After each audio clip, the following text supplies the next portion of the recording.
एक देश में दो कानून, बंगाल में क्या चल रही जिन्ना की सरकार, शर्मिष्ठा पनौली केस में मोदी की हुई एंट्री। हिंदुस्तान में रहकर पाकिस्तान के एजेंडा, शर्मिष्ठा पनौली केस का असली सच जानकर हिल जाएंगे आप। 19 साल की शर्मिष्ठा पर भयंकर फंसी ममता बनर्जी, दिल्ली पहुंची रिपोर्ट, अमित शाह का शुरू हुआ एक्शन।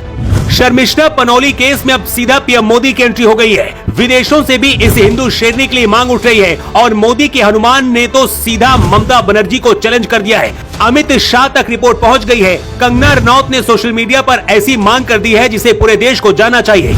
ममता बनर्जी पर पहले भी सवाल उठते रहे, लेकिन अब हालात देखकर लग रहा है कि बंगाल में चुनाव से पहले ममता बनर्जी बंगाल की सरकार दिल्ली से नहीं बल्कि पाकिस्तान के कानून से चला रही हैं। इस रिपोर्ट को देखने के बाद कुछ लोग बौखला जाएंगे, लेकिन सच जानकर आप यही कहेंगे कि आखिर एक देश में दो कानून क्यों?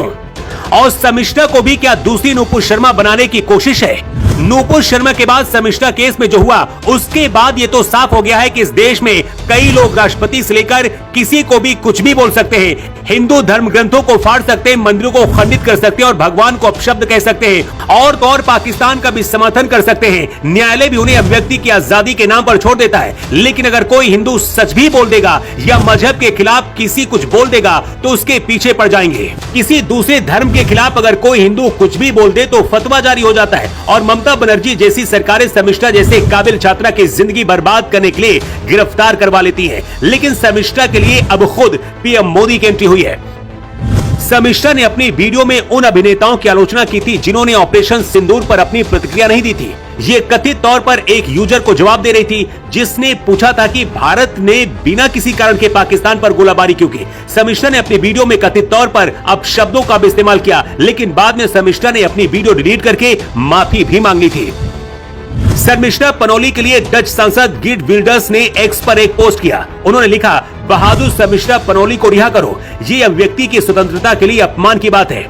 पाकिस्तान और मोहम्मद के बारे में सच बोलने के लिए उन्हें दंडित न करें। डच सांसद ने पीएम नरेंद्र मोदी से दखल देने की मांग की है। इसके साथ ही आंध्र प्रदेश के उप मुख्यमंत्री और सुपरस्टार मोदी के हनुमान कहे जाने वाले पवन कल्याण ने कहा है कि ऑपरेशन सिंदूर के दौरान कानून की छात्रा शर्मिष्ठा ने अपनी बात रखी। उनके शब्द खेदजनक और कुछ लोगों को दुख पहुंचाने वाले हैं। उन्होंने अपनी गलती स्वीकार कर ली है, वीडियो डिलीट किया और माफी भी मांग ली। इसके बाद भी उन्हें गिरफ्तार कर लिया गया। लेकिन ममता बनर्जी के इस सांसद और नेता सनातन धर्म का मजाक उड़ाते हैं तो उन पर कार्रवाई क्यों नहीं होती है? जब हमारे धर्म को गंदा धर्म कहा जाता है तो सब शांत क्यों रहते हैं?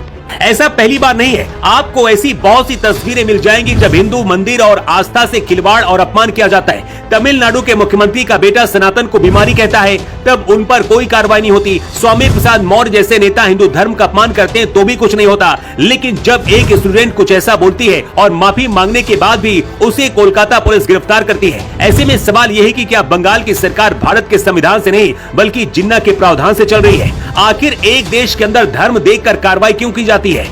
कंगना रनौत ने भी शर्मिष्ठा की रिहाई की मांग की है। शर्मिष्ठा का हम सपोर्ट नहीं कर रहे, लेकिन कानून हर किसी के लिए एक जैसा होना चाहिए। इसीलिए सवाल है कि क्या नुपुर शर्मा के साथ जो हुआ वही अब शर्मिष्ठा के साथ हो रहा है?